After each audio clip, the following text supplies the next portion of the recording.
Selamat malam semuanya. Terima kasih Mbak Masih. Malam, Mas. Sudah dengar ya suara saya? Ya, Oke, terang-terang ya. Ya. Jelas Mas. Sudah. Kedengaran. Jadi presentasi saya ini sangat ringan begitu.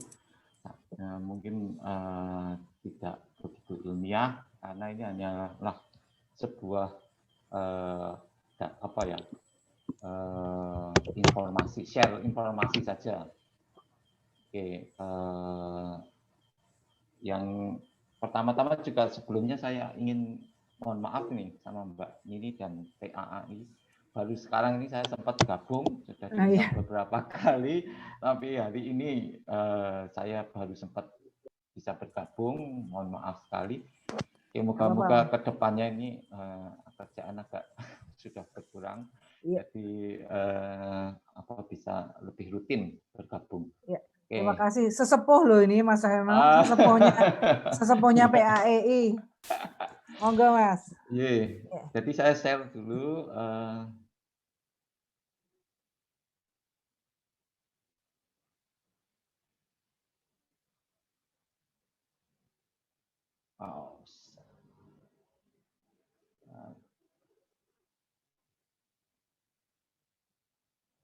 Oke, jadi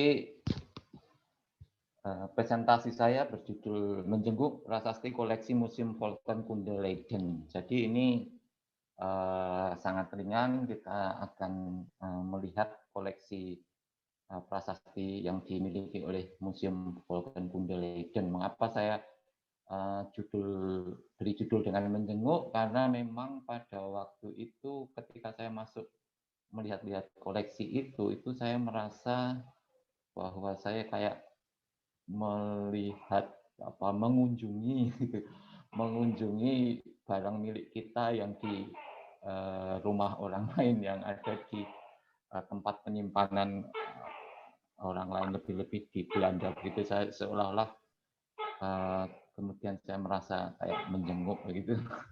Oke, karena itu saya beri judul Menjenguk Prasasti Koleksi Museum Volkenkunde Leiden. Oke, itu gambar museumnya. Saya kira beberapa teman sudah pernah ke sini, tetapi saya tidak ke museum ini, tetapi ke sebuah gudang milik mereka yang ada di agak jauh dari museum ini. Jadi ada di dekat Den Haag, kota Den Haag. Ini museumnya, gudangnya ya. Jadi gudangnya bentuknya kayak hanggar begitu ya. Ada mungkin 5 bangunan seperti ini, cukup besar-besar, dan mungkin ada 2 atau 3 gedung ini yang isinya koleksi dari Indonesia. Oke, saya ke sana bukan dalam rangka penelitian, tetapi saya sebenarnya diajak oleh Mbak yang sedang foto itu, jurnalis Tempo, untuk menulis tentang prasasti koleksi museum di Belanda, gitu ya. Nah, karena dia seorang jurnalis, dia cepat sekali mendapatkan izin untuk bisa masuk ke gudang, karena kita tahu semua storage museum itu untuk masuk agak sulit begitu ya. Harus izinnya berbelit-belit. Tetapi seorang jurnalis itu dengan lebih cepat daripada seorang peneliti bisa masuk ke sana begitu ya. Jadi saya hanya ikut karena diajak Mbak Yuga ini untuk melihat, dan mungkin dia bertanya-tanya tentang prasasti yang ada di sana. Saya berkesempatan untuk itu, melihat langsung ke gudangnya. Jadi storage ini cukup besar. Kalau kita lihat bagian dalamnya, oke, ini petugas yang bertanggung jawab ketika menerima kita berdua datang ke sana. Oke, cukup besar gudangnya, kemudian itu deretan rak-rak koleksi. Nah, prasasti-prasasti itu tersimpan di rak-rak itu. Jadi cukup bersyukur bisa masuk ke sini dan melihat koleksi kita, milik kita dalam tanda petik, yang disimpan di gudang mereka begitu. Oke, ini penyimpanan koleksi prasasti logam. Jadi dijadikan satu dengan koleksi logam-logam artefak-artefak logam dari Indonesia.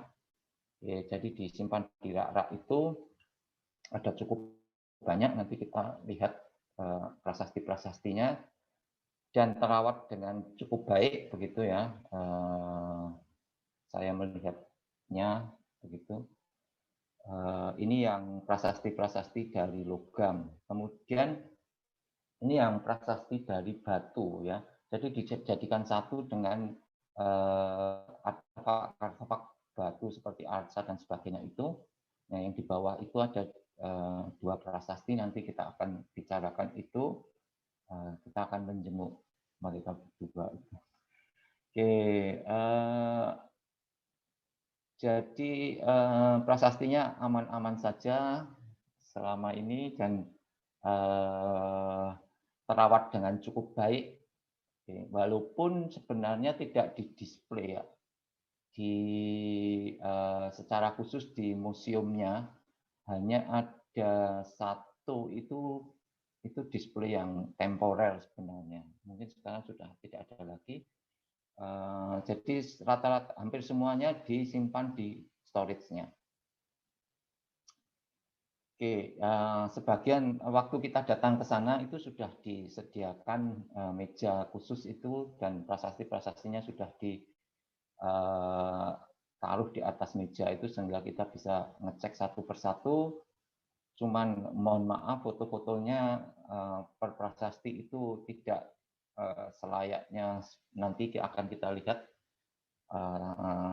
kalau kita bandingkan kalau kita sedang melakukan penelitian begitu ya. Karena saya di sini datang ke sana waktu itu hanya sebagai teman jurnalis itu dan saya dijadikan semacam fotografer gitu ya. Jadi foto-fotonya ya seadanya tanpa mengindahkan foto yang biasa kita lakukan dalam penelitian itu, dan waktu cukup terbatas dan jumlah prosesnya cukup banyak, jadi saya cepat-cepat sana sini mumpung di sana. Yang penting bagi saya bisa melihat bahwa prasasti itu masih ada di sana begitu, yang itu saja sudah membuat saya cukup senang. Oke, jadi itu prasasti apa saja sih yang ada di sana begitu ya, berdasarkan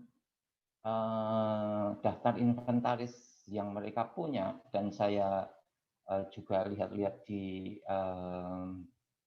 web Museum Volkenkunde itu saya mencatat paling tidak ada 20 prasasti, dan prasasti ini rata-rata semuanya klasik ya, dari periode klasik. Saya tidak melihat prasasti-prasasti yang lain. Artinya saya memang tidak sengaja memang tidak mengunjungi atau menjenguk prasasti-prasasti dari periode non klasik begitu, karena waktu itu tujuan kita memang melihat prasasti-prasasti yang klasik. Ada 20 berdasarkan daftar inventaris yang mereka punya. Temuannya juga dari asalnya temuan itu dari Yogyakarta, Jawa gitu ya, Indonesia, Mojokerto, gitu. Dieng, ada yang dari Dieng, kemudian Merbabu, Jawa, Surabaya, dan sebagainya. Jadi tidak begitu detail memang. Kalau kita mau detail sebenarnya itu kita harus buka lagi sumber yang mereka punya, tetapi mereka waktu kita datang ke sana, database yang mereka punya tidak ditunjukkan ke saya, jadi hanya menunjukkan daftar inventaris saja dan informasi yang cukup sedikit tentang prasasti itu, gitu ya. Jadi itu yang bisa saya informasikan. Nah, berdasarkan tabel ini itu kemudian saya coba melihat itu sebenarnya prasasti apa saja, toh. Karena di label yang mereka punya di label inventaris yang ditalikan di prasasti koleksi mereka itu tidak ada nama-nama prasastinya ya. Jadi biasanya prasasti dari Jawa, biasa dari Yogyakarta, gitu ya. Hal seperti itu. Oke, karena itu saya coba untuk melihat prasastinya apa saja sih yang berdasarkan nomor inventaris itu dengan saya membuka beberapa literatur dan buka juga web mereka, tapi tidak begitu lengkap ya. Jadi saya coba buka literatur lama yang pernah memuat prasasti-prasasti itu. Oke, jadi saya mendapatkan sebagian saja, oke ya, karena ini presentasi ini juga saya buat mendadak, begitu ya tadi.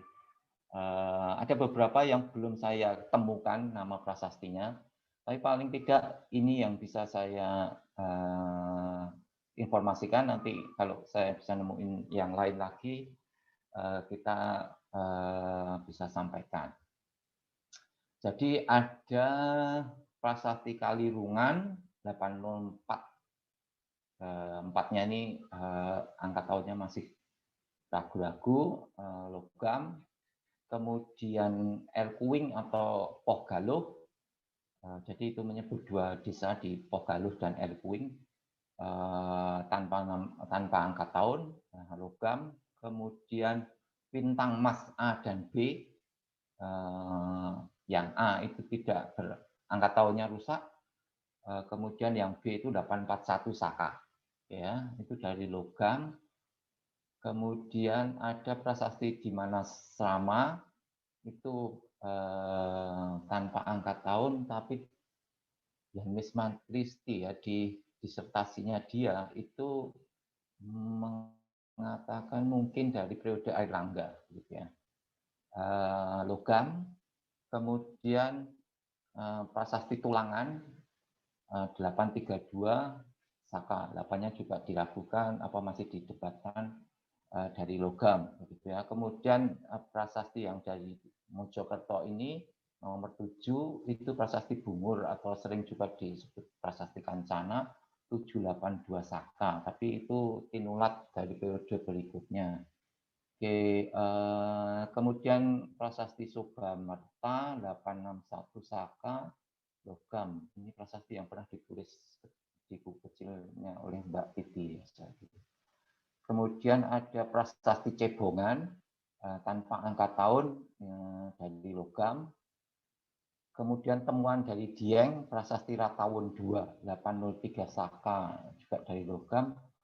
Kemudian temuan dari daerah Merbabu Ngadoman ya 1371 Saka dari batu.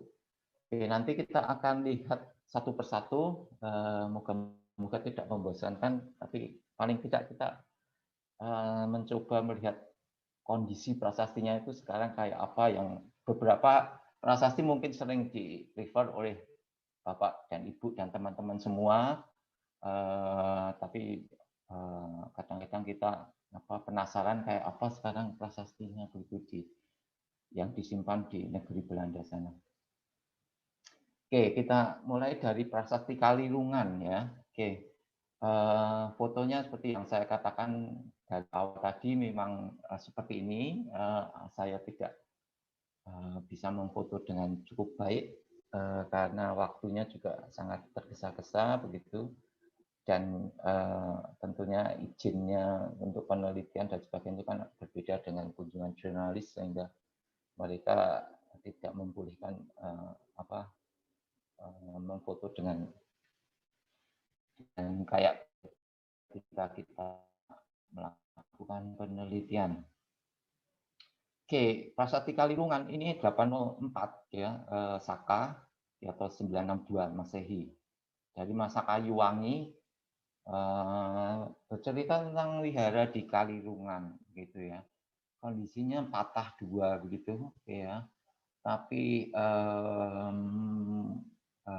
cukup terawat walaupun masih terlihat sisa-sisa kebiasaan jelek kita ketika memfoto prasasti dengan menaburkan bedak, itu masih kelihatan tersisa di pahatan-pahatan prasastinya, begitu ya.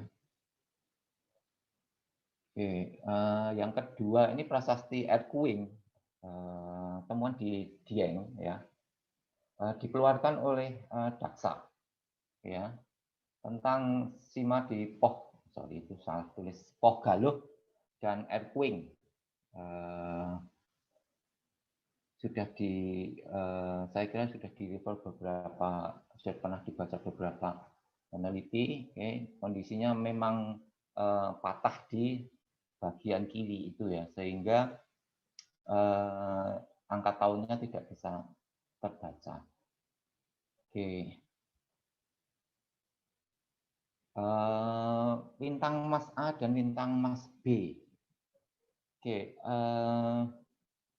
Jadi kondisi prasastinya memang rusak ya. Jadi aus, patah, atau mungkin korosi begitu ya, sehingga patah di ujung-ujung sudut-sudutnya. Oleh karena itu prasasti bintang Mas A itu tidak terbaca angka tahunnya, ya.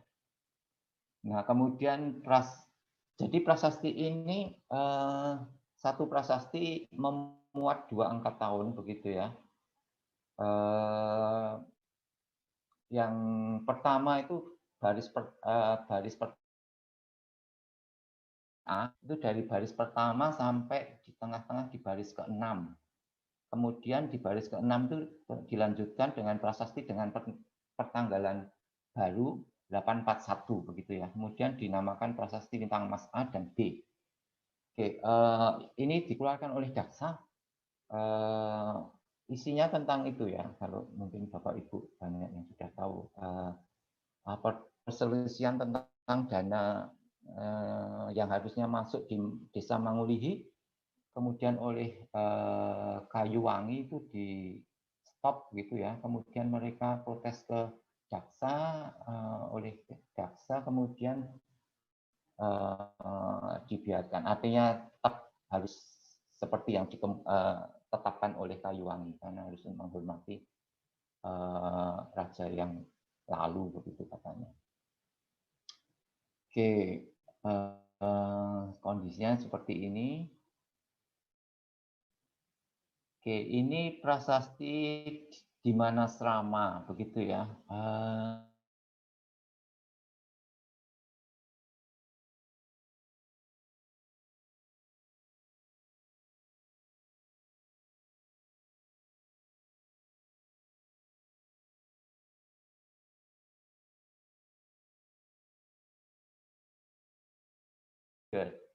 Yang lain itu ada di beberapa tempat, dan transkripnya sudah ada di Oyo, ada 3 kalau nggak salah. Kemudian si Nersen juga membacanya. Kemudian di disertasinya Jan Willem Christie itu agak utuh transkripnya. Oke, tentang pajak perdagangan. Jadi pada lempeng ini itu banyak bicara tentang perdagangan diberantas ya. Bagaimana pajak-pajak itu dipungut dari misalnya perahu-perahu berdasarkan jenisnya begitu ya. Kalau dia jenisnya perahu hiliran dengan jenis yang ke laut itu pajaknya berbeda-beda dan sebagainya. Oke, jadi ini cukup menarik. Prasasti ini menurut Jan Wisma Christie itu kemungkinan dari periode Airlangga. Oke, prasasti berikutnya itu prasasti Tulangan atau sering juga dulu disebut dengan Jedong 1 ya. 832 Saka ditemukan di Jedong, itu daerah Mojokerto ya sama Mas. Oke, nah potongan yang di kanan bawah itu foto itu memperlihatkan mengapa timbul perbedaan membaca, ya, antara Cohen-Swart dan teman-teman dan Nersen begitu ya. Oke ya, 8-nya coba saya lihat. Oke ya, jadi ini 8-nya agak meragukan ya.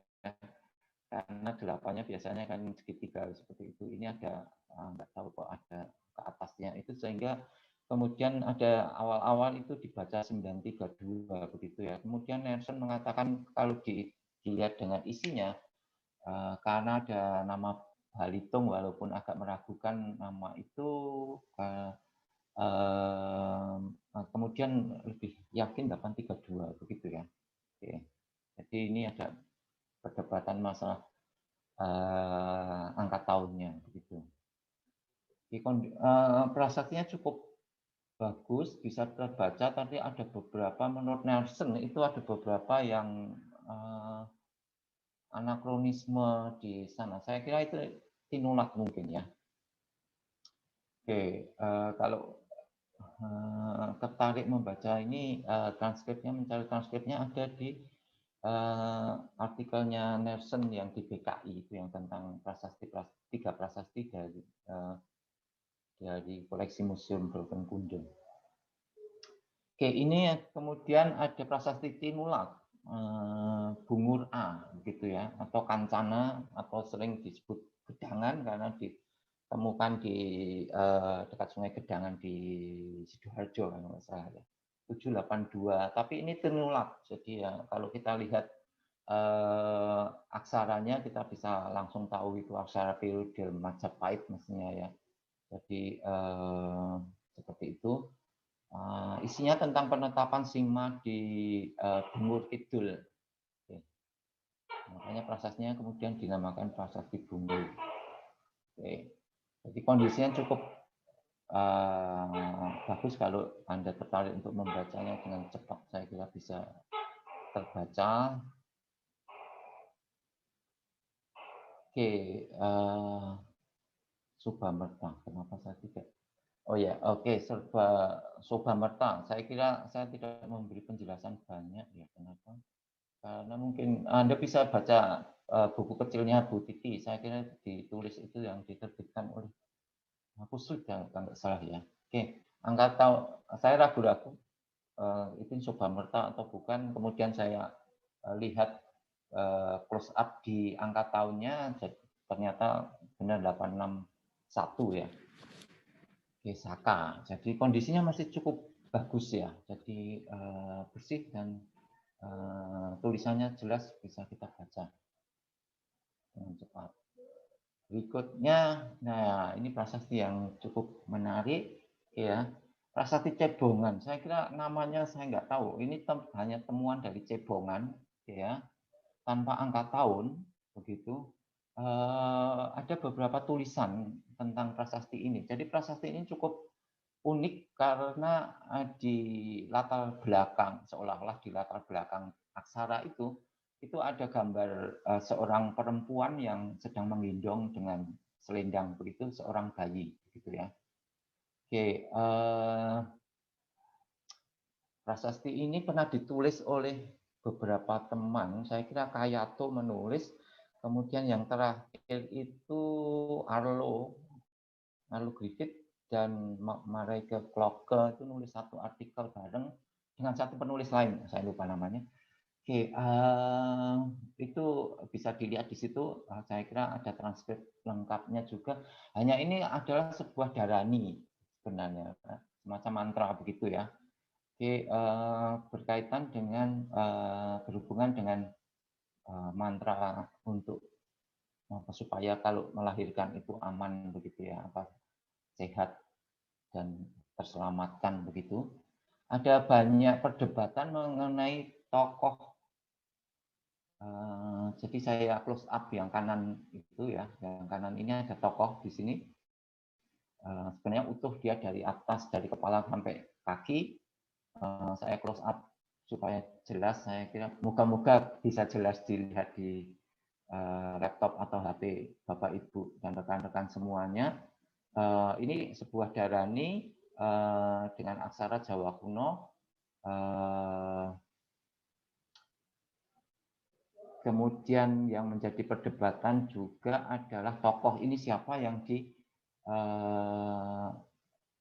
di situ. Ada yang mengatakan itu Dewi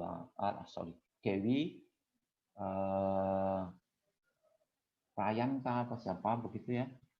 Tetapi dari tulisan Arlo itu mengatakan itu sebenarnya bukan Dewi tapi orang biasa begitu, orang awam yang sedang menggendong bayi yang baru saja dia lahirkan.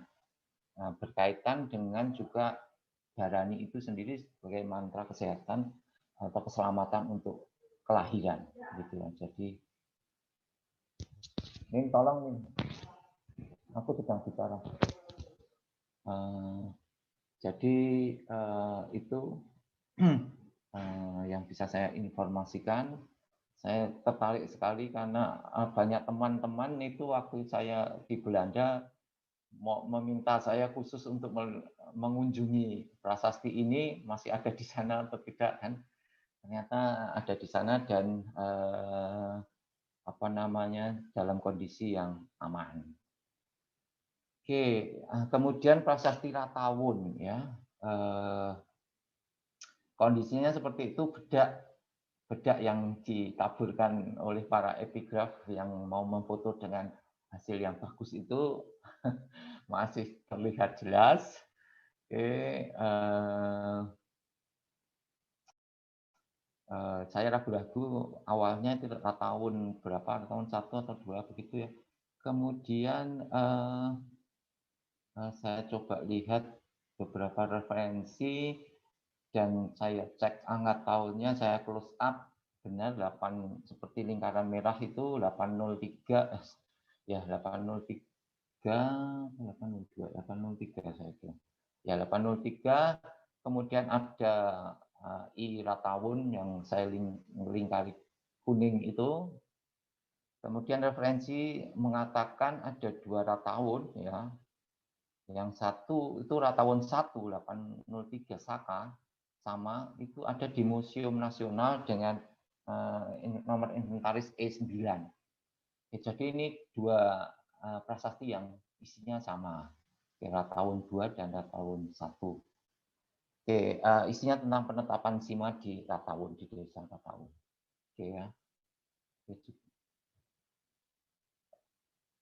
Nah, ini yang saya terkejut awal prasasti batu yang saya temukan di sana. Jadi prasasti Ngadoman ternyata disimpan di Museum Volkenkunde di storage-nya, begitu ya. Ini prasastinya tidak bisa saya foto secara utuh dari atas, ya, karena berbagai kendala di sana waktu itu juga berat, begitu. Tetapi foto utuhnya kita bisa lihat di yang sebelah kanan itu ya. Di Wikipedia juga ada, tapi saya kira mereka ambil dari bukunya Kasparis, foto yang terakhir, Indonesia Paleografi. Foto yang paling akhir itu adalah foto prasasti Ngadoman, 1371, bisa dicek di bagian bawah ini angka tahunnya. Oke, temuan dari Ngadoman Desa Tajuk, Kecamatan Getasan, Semarang, begitu ya. Cukup menarik. Prasastinya isinya seperti juga prasasti-prasasti yang kita temukan di banyak di bukit-bukit ya, di pegunungan-pegunungan itu. Style gaya tulisannya juga mirip dengan daerah-daerah pinggiran seperti itu. Ada menyebut, kalau yang Bapak Ibu sudah tahu ya,